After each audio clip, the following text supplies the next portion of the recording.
The Mike Wagner Show is powered by Sonic Web Studios. If you're looking to start or upgrade your online presence, visit www.sonicwebstudios.com for all of your online needs. Sonic Web Studios specializes in custom web design, app development, social networking, search engine optimization, domain registration, email marketing, online stores, and more. Since our birth, we have been designing and developing immaculate websites and providing web solutions which are a cut above the rest. As a leading web designing enterprise, we have a team of extremely talented web designers who are well-focused and have the experience of working on multiple web developing platforms such as PHP, Magento, Custom WordPress, and more. Sonic Web Studios has been helping businesses of all kinds, whether big, small, established, or startup, impress their audiences with exemplary web solutions. We don't just create beautiful and functional websites. We give you a complete online solution with the main goal of enhancing your yearly revenues. We aim to give your business the online exposure and brand acknowledgement that will help you in achieving increased conversions leading to profitable sales.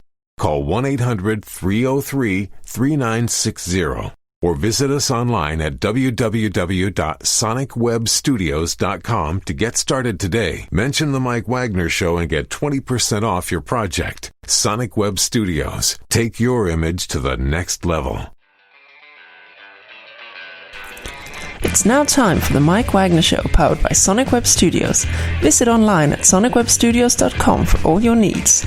The Mike Wagner Show can be heard on Spreaker, Spotify, iHeartRadio, YouTube, iTunes, Anchor FM, Radio Public, and the MikeWagnerShow.com. Mike brings you great guests and interesting people from all across the globe. So sit back, relax, and enjoy another great episode of the Mike Wagner Show.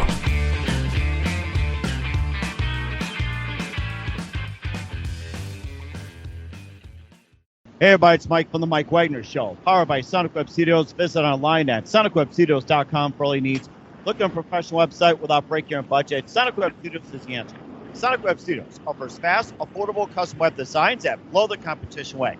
Call today, 1-800-303-3960. That's 1-800-303-3960. Or email to support at sonicwebstudios.com. Mention the Mike Wagner Show, get 20% off your first project. Sonic Web Studios, take your image to the next level. Also, the Mike Wagner Show can be heard on the MikeWagnerShow.com. You can check our Facebook page at Facebook.com/The Mike Wagner Show. You can download and listen on Facebook, SoundCloud, Spreaker, Spotify, and iHeartRadio. Also on Anchor FM, Radio Public, iTunes, Google Play. Also on Apple and over 25 podcast platforms. Take the Mike Wagner Show with you on any mobile device. Subscribe to the Mike Wagner Show on the YouTube channel. Also follow the Mike Wagner Show on Instagram and Twitter today. We're here with a wonderful author based out of New York City. He's the lead historian consultant for Apple TV, also a docu-series on Visible out on TV.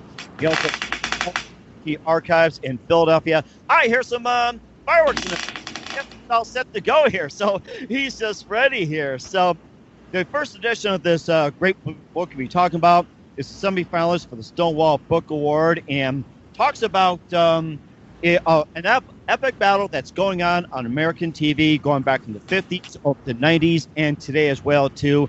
And here to talk about the book, Alternate Channels, Queer Images on 20th Century TV. Ladies and gentlemen, live from the Plush Studios of New York City, author Stephen Capsuto. Stephen, good morning, good afternoon, good evening. Thanks for joining us today. Hi, Mike. Thanks for inviting me.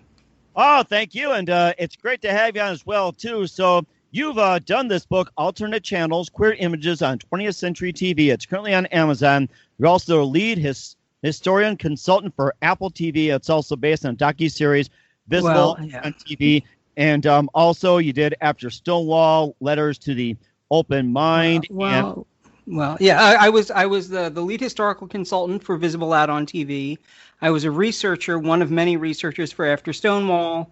In The Open Mind, I am a voice. I am a disembodied voice in the film.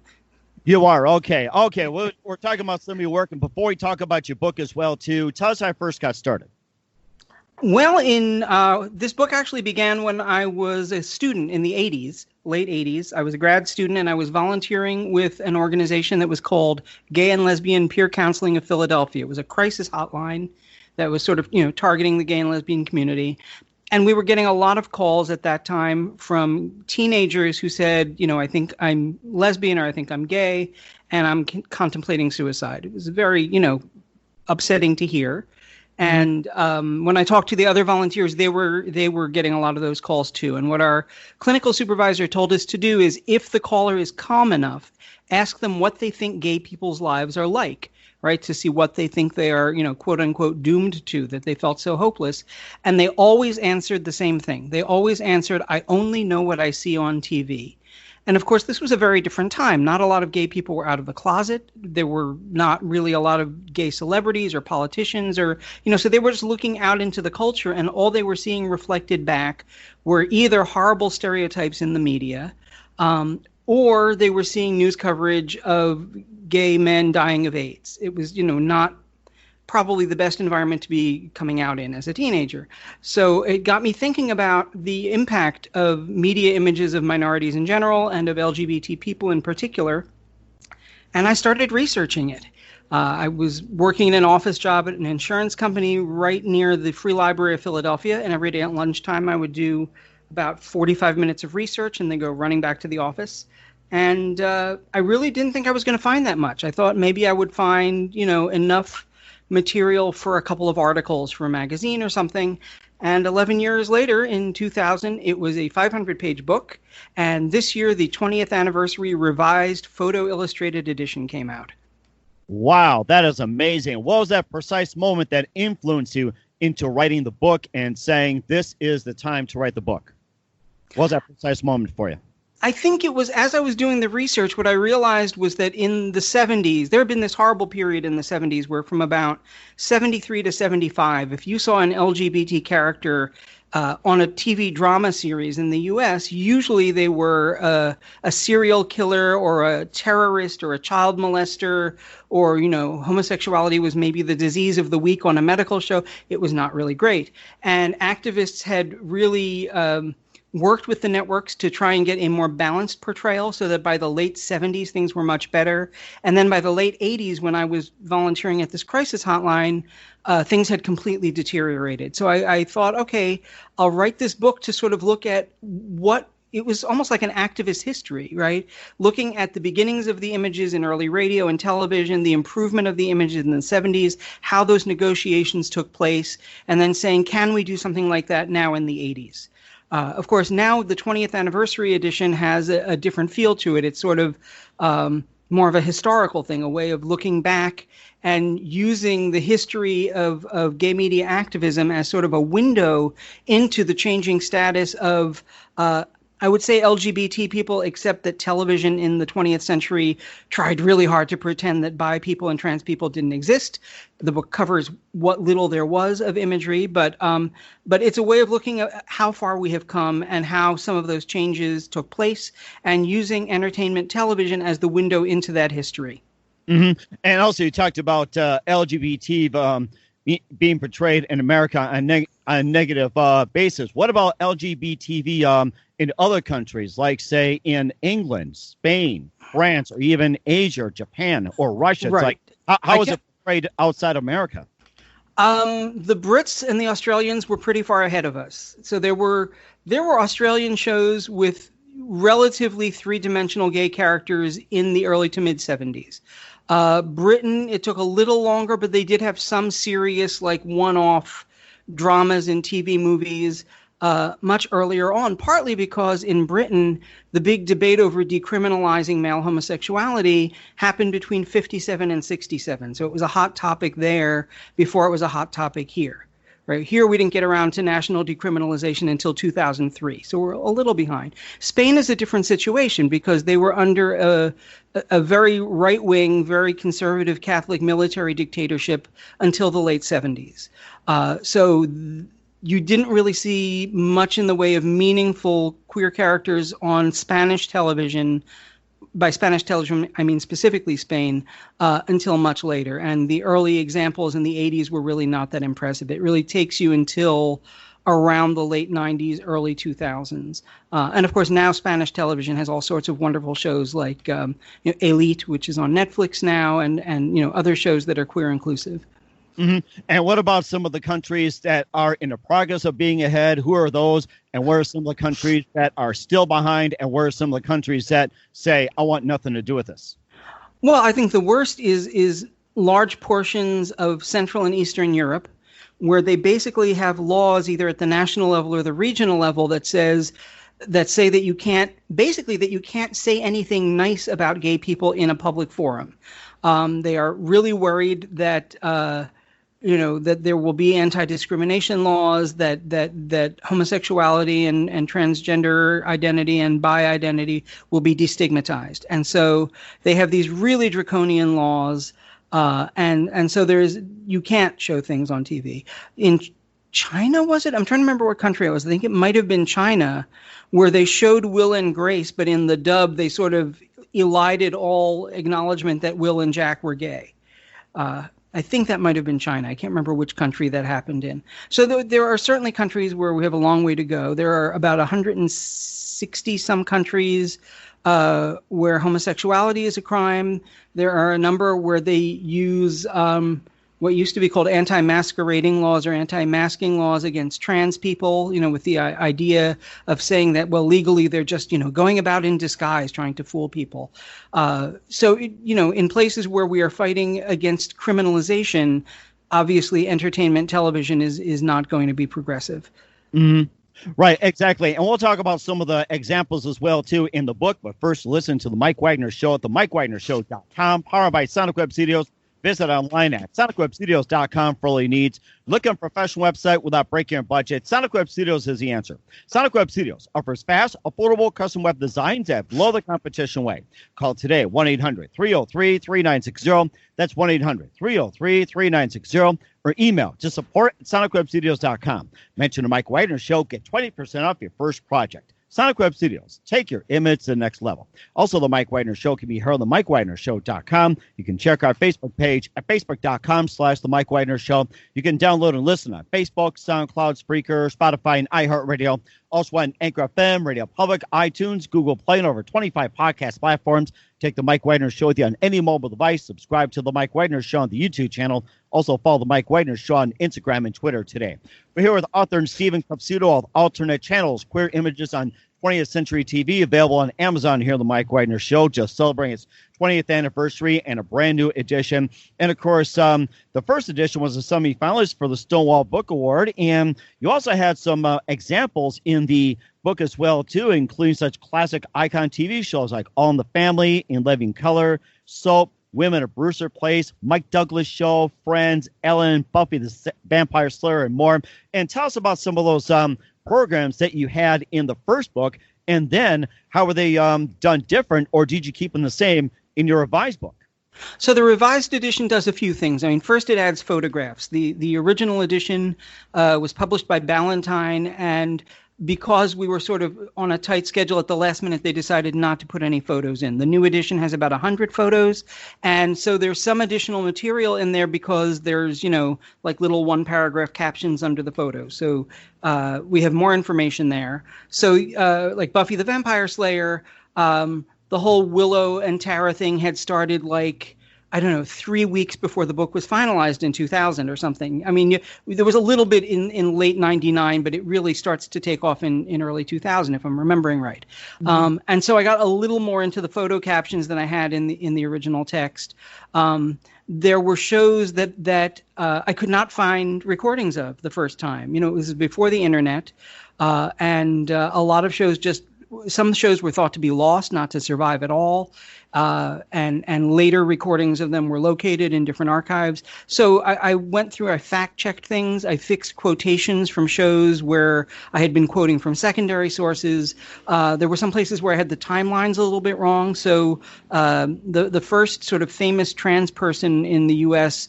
was a woman named Christine Jorgensen in the 1950s, who I think wanted to live a very private, quiet life, but was outed by a friend of her family and became famous in the press without wanting to be. And then she started doing some talk show appearances and public appearances. And in any case, this is the early 50s. And I had the timeline of her early media appearances wrong, so I rewrote that section. There were things the original publisher cut that were put back in, but mostly it was a question of just re-fact checking everything from the beginning, page by page, and fixing the things where I have better information now. Mm-hmm. Also included All in the Family, which I remember was the first program. Not only break the the transgender barrier, but also the political barrier, also the sexual barrier, the racial barrier. They broke every barrier in the book. And, tell us about how All in the Family, just broke the barrier of LGBT. Yeah, well, it was a show produced by Norman Lear and Bud Yorkin, who really changed the face of American situation comedies. If you think about what American sitcoms were like before, let's say, 1971, an alternative family meant the Brady Bunch, right? It was what I think Norman Lear once referred to shows about happy white people with happy white problems. There was like no acknowledgement that there was, racism or poverty or, alcoholism or anything that wasn't just very comfortable. And what happens in the late 60s, early 70s is the networks change how they make money. It used to be that you would charge the advertisers based on how many people watched your show. So a show with a lot of viewers, you could charge more per 1 minute of advertising. And what they started to do was, rather than looking at raw numbers, they started to break down the viewers demographically. And college-educated urban viewers were suddenly worth more money.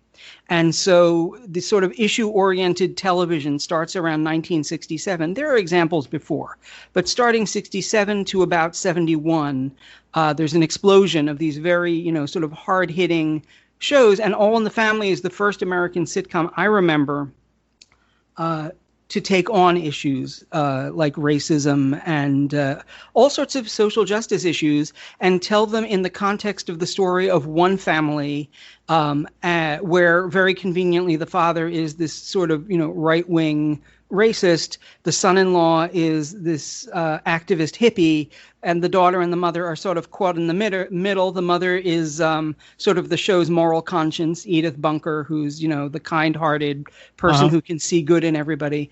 And it's remarkable. I mean, you think about, and that was a huge hit. And because that got ratings and made a lot of money, all of a sudden the networks were willing to let, especially those particular producers, do other issue-oriented shows. Mm-hmm. And also, it makes you think back in the day, too, like you had, going to black comedies like The Jeffersons, What's Happening, Good Times, and others. And what are some of the black sitcoms that started breaking into the LGBT sector, or maybe just a hint of it? Which ones? The earliest example I remember was on Sanford and Son, which was also produced by Norman Lear. And both Sanford and Son and All in the Family were American remakes of British sitcoms from the 60s. Oh, really? So Steptoe and Son in Britain had been white, but they were like abjectly poor junk dealers. Sanford and Son were a little less poor. They had a 2-story house, they had a truck. But that show did occasionally deal with gay characters. The gay characters tended to be white because I think, the idea back then, and gay characters in general tended to be white through most of the 20th century. I think there was this fear of offending two different minority groups at once. So meathead. I can imagine that right now. You meathead, why'd you say that? You big dummy. Yeah, but All in the Family did. I mean, off the top of my head, I can think of 5 really strong episodes dealing with queer characters. One right near the beginning of the series where the son-in-law and the daughter have this sort of effeminate male friend, and Archie is convinced that guy is gay, which he isn't. But it turns out that one of Archie's drinking buddies, who's an ex-pro ball player, is gay, who doesn't fit the stereotype. And then there's a wonderful episode where Edith's cousin Liz has died, and they go to the funeral, and it turns out that her roommate, the other quote-unquote old maid school teacher that she's been living with, has been her partner for 25 years. Oh, wow. And it's a beautiful episode, won an Emmy, lovely episode. And then there's the 3 episodes with Beverly LaSalle, who is sort of like an inkblot test. People project their own expectations onto that character. So I know people who read the character as trans. I know people who read the character as a, gay cis male drag artiste. Different people read the character differently. And the character Beverly appears in 3 episodes. over the course of 2 years. And in the last one, Beverly is murdered. Oh, wow. It's one of the first examples I can think of TV dealing with anti-gay violence or anti-LGBT violence. And I tend to read the character as a gay male drag performer. Beverly was killed on the street while, if I'm recalling right, in male clothing. So it wasn't a matter of targeting gender nonconformance. It was just that they read him as a queer man of some sort. Mm-hmm. And All in the Family, this was a time when you didn't get, All in the Family was all about telling stories that hadn't been told before. And anti-gay violence was a huge problem. Just as anti-trans violence is today, anti-gay violence, up until fairly recently was a huge, huge problem. It still exists now. And TV was largely ignoring it. And here they said, all right, we're going to take this character. We're going to make you love this character over the course of 2 years, and then you're going to lose Beverly. Mm-hmm. And also you said that All in the Family was based on a British sitcom. And what was the name of that British sitcom that was based off of? I didn't catch that. It was called Till Death Us Do Part. It debuted in the mid-'60s, was created by a guy named Johnny Spate, and the Archie-like character, Alf Garnett, is actually much harsher than Archie. Archie is more lovable. Alf is this hard-drinking, mean. He's mean to his wife. He's mean to the kids. He's just mean. And I saw an interview with Johnny Spate, I think from the 70s, where he said, people said, how dare you create such an ugly character for a situation comedy? And he said, I didn't create Alf, I only reported him. Meaning that character exists in real life, and why should we not talk about what a problem people like this can be? Mm-hmm. And of course, the person that portrayed that character, did he suffer a permanent backlash, or was it just based just on a character? No, Warren Mitchell in Britain and Carol O'Connor in the U.S. were, much loved actors. People knew they were not like the characters they were portraying. There's an interesting story. Someplace in the Watergate tapes, there's a recording of Richard Nixon talking about that first gay episode of All in the Family and how much he hates the show because, Archie is this, good, right-thinking conservative who's being made fun of every week. Oh, my gosh. Okay. And we'll talk about some of the other shows that involve with TV shows, comedy, and more. But first, listen to The Mike Wagner Show at themikewagnershow.com. It's powered by Sonic Web Studios. Visit online at sonicwebstudios.com for all your needs. Look at a professional website without breaking your budget. Sonic Web Studios is the answer. Sonic Web Studios offers fast, affordable custom web designs at below the competition way. Call today, 1-800-303-3960. That's 1-800-303-3960. Or email to support@sonicwebstudios.com. Mention the Mike Wagner Show. Get 20% off your first project. Sonic Web Studios. Take your image to the next level. Also, the Mike Wagner Show can be heard on themikewagnershow.com. You can check our Facebook page at facebook.com/The Mike Wagner Show. You can download and listen on Facebook, SoundCloud, Spreaker, Spotify, and iHeartRadio. Also on Anchor FM, Radio Public, iTunes, Google Play, and over 25 podcast platforms. Take the Mike Wagner Show with you on any mobile device. Subscribe to the Mike Wagner Show on the YouTube channel. Also follow the Mike Wagner Show on Instagram and Twitter today.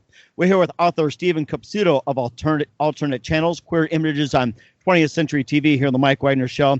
Not only this, also, started in comedy with sitcoms. We talked about All in the Family and also quite others as well, too. This also ventured to the variety and also pretty much variety musical as well, too, like the Mike Douglas Show from the 60s and In Living Color around the late 80s, early 90s. And you can tell us more about that.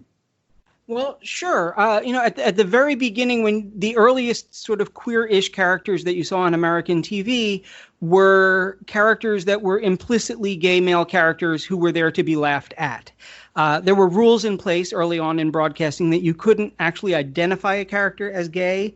There was one rule said sexual abnormality is not an acceptable program topic. And of course, we were considered criminals and mentally ill. And so that was a sexual abnormality. And there was a rule saying you couldn't present criminals in a positive light. And we were criminals. So but you could play with stereotypes. So you could put this sort of, a prissy male secretary character on and have him say that, oh, I'm very delicate. I bruise so easily. I dreamed of being an interior designer, but, when you have to hang drapes, you have to climb ladders and, barroos, barroos, barroos. So that was where things originated. And of course, those were all white characters because most of TV was white at the time. TV took a while to start to even attempt to be more inclusive. And then later, you have more three-dimensional white gay characters. And when you first start to get black gay characters that are seen on an ongoing basis, it's going back to those early stereotypes, those sort of sissy stereotypes. And In Living Color is a great example. It was a sketch comedy series on Fox, mostly black cast, mixed race cast, but largely black. And they had these characters, Blaine and Antoine, the men on film guys. And the premise of these skits was that they were supposed to be these two like snap divas who had a public access cable show where they reviewed books and films and things from, as they put it, a male point of view. And they were these very broad sissy stereotypes. But what was interesting was where the stereotypes of white gay male characters in the 50s had been straight people's stereotypes of gay people. These characters on In Living Color were like gay people's stereotypes of gay people, which I thought was interesting because what it meant was somebody on the writing staff was plugged into the queer world. I mean, I would watch these characters, and on the one hand, I was thinking, I hope my grandparents are not watching this because it, reinforces horrible stereotypes of gay men as being, pursuers of adolescent boys and shallow and hating women and whatnot. But on the other hand, I thought, I know these guys. They reminded me of actual, gay men I knew in Philadelphia. And so I was sort of impressed with the writing while at the same time being a little horrified that, the broad public was seeing this. And then by the mid 90s and late 90s, you have, a better range of lesbian and gay and bi characters across the board than there had been any time before that in the history of television. So by 97 or so, you have the character of Carter on Spin City, who's probably my favorite gay character of the 20th century. But the book Alternate Channels also deals with cop shows rather a lot because you would have all these killer lesbian characters. And what really most got the gay liberation movement in the 70s into media activism, sort of the last straw amid all these portrayals of queer killers, was there was an episode of, I don't know if you remember, Policewoman starring Angie Dickinson. I remember Policewoman, yes. That was actually one of my favorites, not because of Angie Dickinson. It was just the show itself. Oh, it was a great show. It was a really, really good show.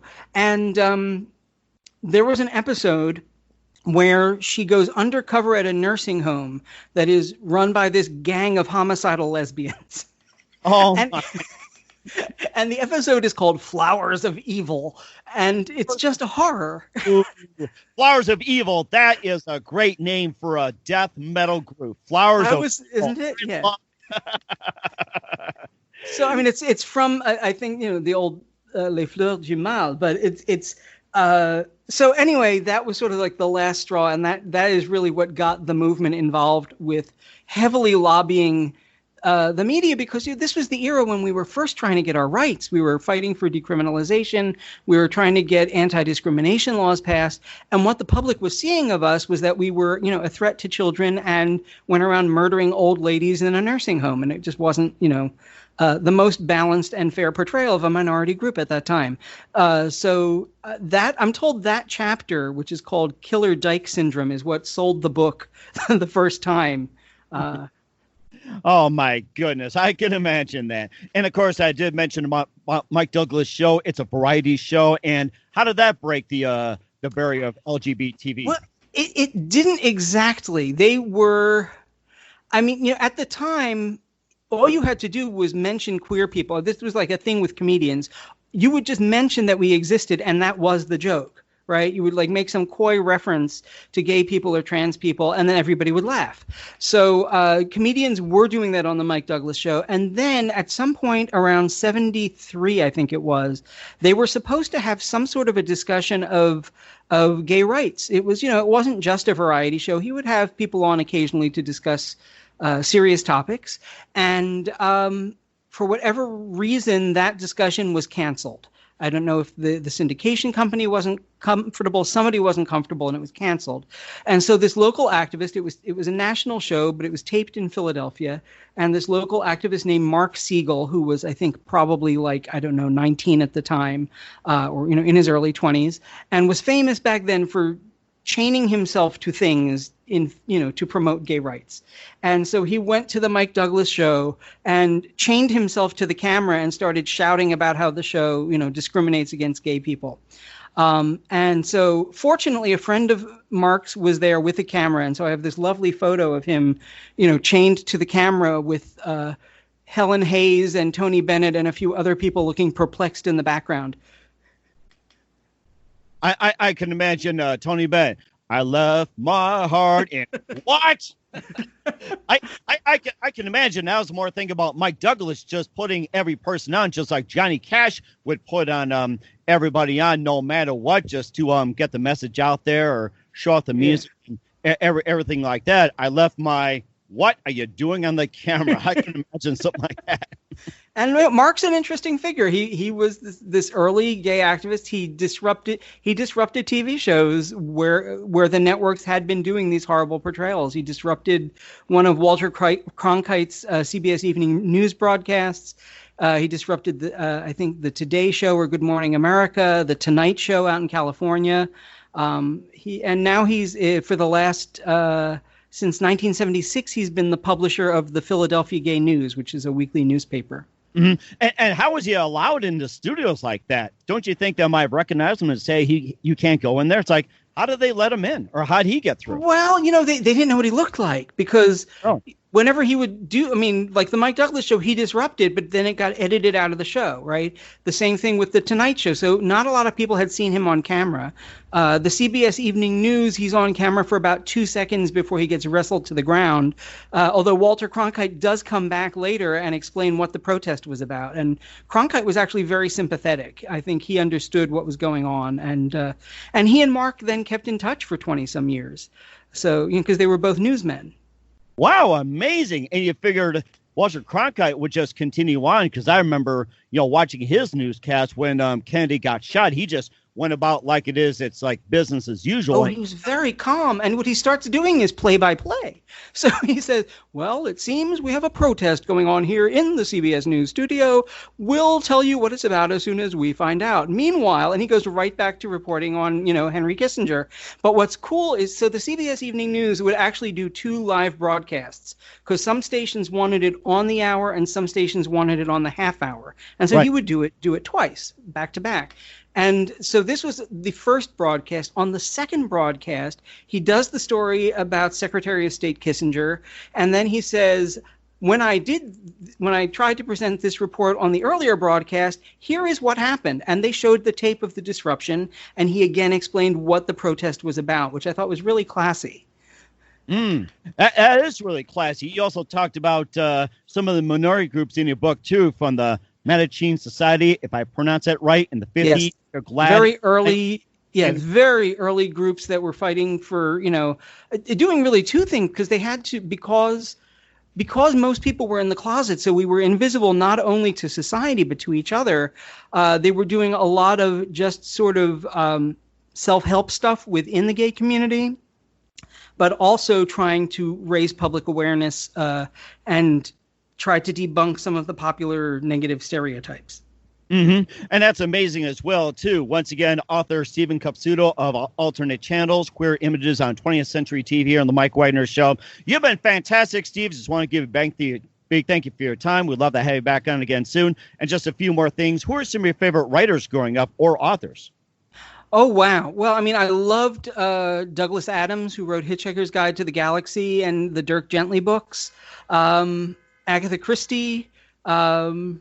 Who else did I read a lot of? I read a lot of mysteries when I was a kid. But also I remember when I was like 13 reading Robert Graves's I, Claudius books back to back. So it was a weird mix of stuff I read. Mm-hmm. And who do you consider your biggest influence in your career? Well, certainly the biggest influence for my book, Alternate Channels, was a writer named Vito Russo, who wrote a book about gay and lesbian images in cinema that was called The Celluloid Closet. It was later made into a documentary, I think, for HBO. And he was one of the first people to do a whole book on the subject of, you know, gay and lesbian images in the media and really analyzing the trends and the stereotypes. And I had the good fortune shortly before he died in 1990 to see him give his Celluloid Closet lecture, where he would bring in clips from everything from like early silent Charlie Chaplin movies up to the present and talk through the history and again use that as a window into how the status of gay people changed. And so when I saw him give that talk, I was already writing Alternate Channels, but I thought I could do a talk like this about television. And ever since 1990, I've been doing that. Mostly at colleges and film festivals, but more recently I've been doing, you know, online Zoom talks with video clips for libraries and so on. That is amazing. What are your upcoming plans for 2020 and beyond? What can we expect from you? Well, I mean, I am very slowly working on a book about LGBTQ images on 21st century television. That is much harder to write because there are now so many networks and platforms and, you know, that there's no easy, simple through story to write. There's no through narrative like there was when there were only 3 or 4 networks, right? It's harder to draw trends. So I might write it up as sort of an encyclopedia of shows, but I haven't decided yet. And where can we find your book again, Alternate Channels? So Alternate Channels is on most ebook platforms, if you like ebooks, and it is available as a paperback, both through Amazon and your local bookstores can order it. I will say that I get a little more money if you buy it through Amazon, but I understand not everybody is comfortable buying from Amazon. But just and also so it's a print on demand book. The original edition was Ballantine, and they were great to deal with, but there were things they did that I wasn't thrilled with, and I was able to get the rights back and put it out myself, so I would have more control. So anyway, it's print on demand, and if you buy it from Amazon, it is on thicker paper, and the photos look better, and the printing is better. But the edition available through other bookstores is also perfectly fine. And the subtle message is make Bezos rich, make him a trillionaire. So you buy through Amazon. And what's the best advice you can give to anybody at this point, Steve? The lesson I took away from this project is just be stubborn. If there's a project you want to pursue, just be, dogged about it. Do a little bit every week and nibble away, and eventually it will get done. That is very good advice. Once again, author Stephen Capsuto of Alternate Channels, Queer Images on 20th Century TV on the Mike Wagner Show. Steve, a big thank you for your time. You've been fantastic. Looking forward to hearing it soon. Once again, tell us about your upcoming projects. What's your website? How do people contact you? And where can people purchase your books? Okay, so the book you can get through pretty much anywhere that sells books. Amazon has the paperback if you want that edition. If you want to order it through any other bookstore, they can get it through the Ingram catalog. And if you are an ebook reader, you can get it through pretty much any platform. It's on Kobo, it's on Nook, it's on Kindle, it's on Tolino, it's on about 15 different ebook platforms. Wow. As far as finding me, on Twitter, I am at Stephen Capsuto, StevenCapsuto,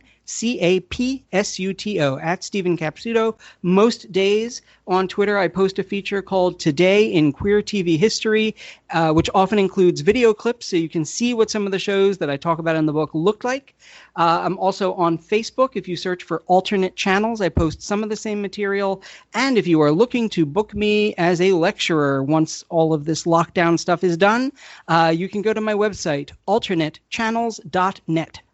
That's fantastic. Once again, Stephen, a big thank you for your time. You've been fantastic. Looking forward to having you again soon. Do us a favor, keep us up to date. Love you back on 2020 and beyond. You've been great. Thanks, Mike. The Mike Wagner Show is powered by Sonic Web Studios. If you're looking to start or upgrade your online presence, visit www.sonicwebstudios.com for all of your online needs. Sonic Web Studios specializes in custom web design, app development, social networking, search engine optimization, domain registration, email marketing, online stores, and more. Since our birth, we have been designing and developing immaculate websites and providing web solutions which are a cut above the rest. As a leading web designing enterprise, we have a team of extremely talented web designers designers who are well-focused and have the experience of working on multiple web developing platforms such as PHP, Magento, custom WordPress, and more. Sonic Web Studios has been helping businesses of all kinds, whether big, small, established, or startup, impress their audiences with exemplary web solutions. We don't just create beautiful and functional websites. We give you a complete online solution with the main goal of enhancing your yearly revenues. We aim to give your business the online exposure and brand acknowledgement that will help you in achieving increased conversions leading to profitable sales.